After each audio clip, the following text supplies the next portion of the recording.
Picture a quiet Tuesday morning. Sunlight cuts through the mist on your lawn, hitting a brand new, polished wooden bird feeder filled to the brim with premium seeds. It looks like an open invitation, a peaceful sanctuary waiting to come alive with color and song. You step back, grab your coffee, and wait, and wait. Minutes bleed into hours, yet the tray remains untouched, save for an occasional, desperate shadow darting past in a panic. You bought the food, you hung the station in plain sight, so why is your backyard a ghost town? What you do not realize is that from a hidden perspective high above, your carefully placed feeder is not viewed as a restaurant at all. It is viewed as an execution ground. And until you understand the invisible mechanics operating right outside your window, that silence will never break. Most people spend hundreds of dollars on specialized seed blends, high-end suet cages, and ornate hanging poles, assuming that if you build it, they will come. But the natural world does not operate on human convenience. It operates on an unyielding ancient calculus of survival. When a wild bird scans your property, it is not looking for aesthetics. It is scanning for escape vectors, blind spots, and lethal trapdoors. Think about what happens when a feeder is planted dead center in an open lawn or dangling precariously from a naked branch. To our eyes, it is charming and visible. To an animal weighing less than an ounce, whose heart beats over 500 times a minute, that setup screams danger. It is a spotlight on a stage where predators hold all the cards. Most backyard owners completely miss the invisible psychological barriers they are erecting every single day. They place feeders where they can see them from the kitchen window, completely ignoring the fact that those exact vantage points put the feeding animal directly into a psychological chokehold. You might think you are offering a buffet, but to the sharp, calculating eye of a passing sparrow, titmouse, or finch, you have built a cage with transparent walls. The moment a bird lands to feed, its brain is flooded with stress hormones, forcing a rapid cost-benefit analysis that almost always ends in a frantic split-second escape. The seed stays full, the feeder stays empty, and the mystery deepens. There is a profound, quiet magic in having wild creatures trust you enough to feed just feet away from where you sit. When you finally unlock the secret code of their threat assessment psychology, your entire backyard transforms. The endless hours of empty silence vanish, replaced by a vibrant, pulsating ecosystem of color, motion, and intricate social behaviors. You stop watching a static landscape and start witnessing raw, unadulterated nature unfolding right at your glass. But achieving this requires breaking away from conventional wisdom and stepping inside the mind of the hunted. By the time we finish mapping these hidden principles, you will look at every tree, fence line, and open patch of grass with an entirely new perspective, and your yard will never be the same. Before we decode the psychological architecture of the avian world, take a quick second to hit that subscribe button down below and ring the notification bell. We're diving deep into the hidden layers of nature that most people walk past every single day, and you will not want to miss what comes next. Now, let us step into the mindset of the hunted and discover why your backyard layout is currently driving them away. Imagine standing at the edge of an open field. There are no trees for 50 yards in any direction, no overhead cover, and the wind whips freely across the grass. To a human, it is just an open space. To a bird, it is a death sentence. This brings us to the first major psychological barrier, open space phobia, deeply rooted in evolutionary survival mechanisms. When you place a bird feeder right in the middle of a manicured lawn so it looks pretty from your patio, you are forcing birds to cross a lethal desert of vulnerability. In the wild, open spaces belong exclusively to aerial predators like hawks and falcons. A Cooper's hawk, or a sharp-shinned hawk, does not hunt by sneaking through dense brush. It uses speed, surprise, and open airspace to strike downward with terrifying velocity. When a cardinal or a chickadee approaches your center lawn feeder, its brain instantly registers the lack of a tactical retreat path. If a shadow drops from the clouds, there is nowhere to dive, no dense thicket to vanish into, and no safety net. The bird experiences a sharp spike of cortisol, overriding its hunger drive entirely. To break this cycle, you must understand the concept of the edge effect. Birds naturally hug transitional zones, the invisible boundary where dense cover meets open space. By shifting your feeder from the center of the lawn to within 3 to 5 feet of a natural shrubbery line or evergreen border, You fundamentally alter the psychological safety equation. Suddenly, the bird feels protected by a wall of green, knowing that safety is only a single wing beat away. The sound of rustling leaves changes from a potential threat to a welcoming shield. When you respect their need for an immediate escape route, the hesitation vanishes and the traffic begins. There is a hidden war happening in the vertical layers of your garden right now, and your feeding station is positioned right in the crossfire. Most backyard enthusiasts make the mistake of hanging feeders at eye level, thinking it makes observation easier. But look closer at how birds partition their vertical universe. The canopy, the midstory, and the underbrush each represent distinct security tiers governed by entirely different predator profiles. When a feeder is hung at a mid-height teat level in the open air, it creates a dangerous vertical blind spot. Birds that feed on the ground, like juncos and towhees, are acutely aware of threats looming from above. Conversely, canopy dwellers like warblers and tanagers fear anything rising up from below or striking from a lateral blind spot. Consider the sensory experience of a titmouse landing on an exposed hanging tray. The sound of the wind rushing overhead is unobstructed, providing zero acoustic cover to mask the approach of a hunting kestrel. The visual field is wide open, exposing the bird to 360 degrees of scanning demand. In nature, a bird cannot afford to focus entirely on eating.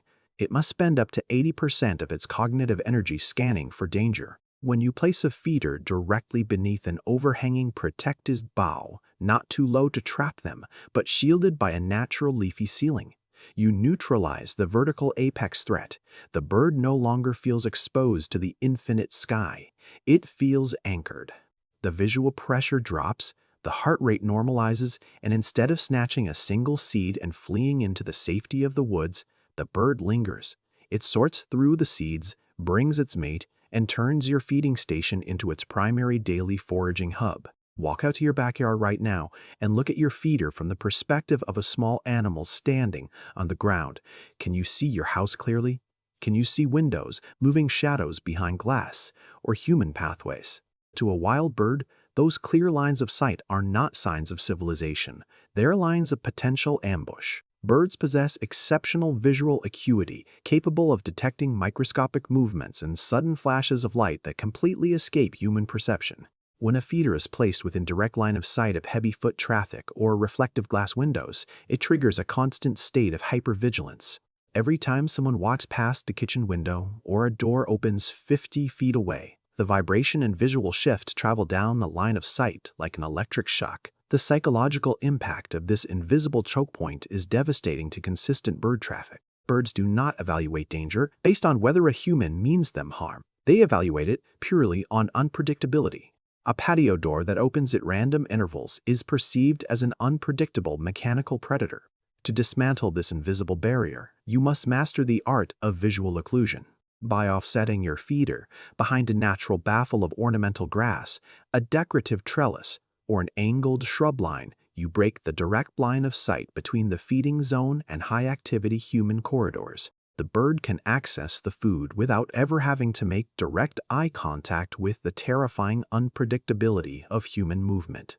The result is an immediate shift in behavior. Timid species that usually lurk in the deep woods will begin stepping out into the open garden, trusting the visual barrier you have strategically engineered for them. We often think of bird watching as a purely visual experience, but for the birds themselves, the acoustic environment dictates every survival decision they make. Have you ever wondered why certain spots in your yard remain perpetually quiet, even when they look like the ideal habitat?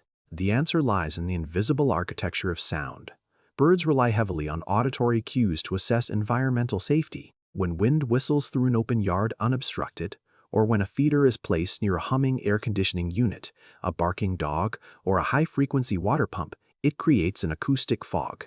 This background noise masks the critical warning calls of other birds and the subtle rustle of a stalking predator creeping through the dry leaves. When a feeding station sits in an acoustic dead zone or high-noise corridor, a bird's auditory warning system is compromised. Unable to hear approaching danger, their evolutionary programming kicks in, telling them that eating here is a gamble with fatal odds. They will fly in, grab a seed with frantic urgency, and disappear before their lack of auditory awareness gets them killed. You can completely reverse this dynamic by leveraging natural acoustic masking and echo chambers. Placing your feeder near dense, soft-leaved shrubs like viburnum or boxwood does more than just provide visual cover. It acts as an acoustic sound dampener.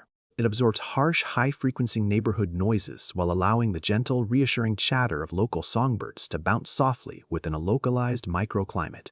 When a bird lands in an environment where the acoustic feedback loop tells it that warning calls can be heard clearly and early, the anxiety dissolves. They settle in, sing back, and turn your yard into a vibrant acoustic sanctuary. Have you ever noticed how putting up a second bird feeder often results in fewer birds overall, rather than more? It defies human logic. Surely more food means more guests, right? But the secret lies in understanding avian territorial psychology and the hidden boundaries of micro-territories.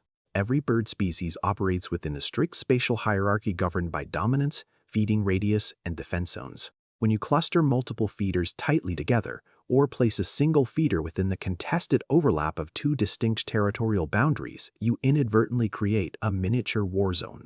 Dominant species like blue jays or aggressive woodpeckers lock down the entire zone, turning your feeding station into an exclusive, hostile fortress that intimidates smaller, timider visitors like chickadees, nuthatches, and goldfinches. The birds do not just fight over seeds, they expend massive amounts of metabolic energy defending an artificial hotspot that forces unnatural proximity.